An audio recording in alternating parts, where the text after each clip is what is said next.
சென்னையில நடனமாடும் பிரியங்கா சோப்ரா. வட மாநிலங்களில் குறிப்பாக பெருநகரங்களில் நடைபெறும் பெரிய இட திருமணங்களில் பாலிவுட் புகழ் நடிகர் நடிகைகள் நடனமாடி கோடி கோடியாக சம்பாதிப்பது வழக்கம்.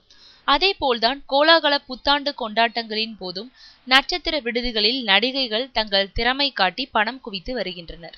மும்பையில் இது பிரபலமாக உள்ளது. இந்தி நடிகர் நடிகைகள் புத்தாண்டு நிகழ்ச்சிகளில் ஆடி கோடி கோடியாய் வாங்குகின்றனர். சில நடிகைகள் விருந்தில் மட்டும் கலந்து கொண்டு விட்டு போகிறார்கள். இதற்கும் பல லட்சம் வாங்குகிறார்கள்.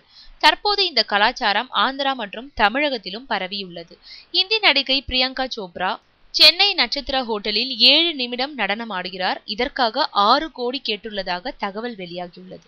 நடிகை சார்மி தெலுங்கில் கவர்ச்சி நடிகையாக வலம் வருகிறார். அவரை புத்தாண்டில் நடனம் ஆட வைக்க ஒரு ஹோட்டல் நிர்வாகம் 18 லட்சம் கொடுத்து ஒப்பந்தம் செய்துள்ளது. ஸ்வேதா பாஸ் 7 லட்சத்துக்கு ஆடுகிறார். இருவரும் தமிழ் படங்களில் நடித்துள்ளனர். தமன்னா, காஜல் அகர்வால், அனுஷ்கா, ஹன்சிகா, சமந்தா ஆகியோரையும் புத்தாண்டு நடனத்துக்கு அழைத்து வர உள்ளதாக சினிமா வட்டாரங்கள் தெரிவிக்கின்றன.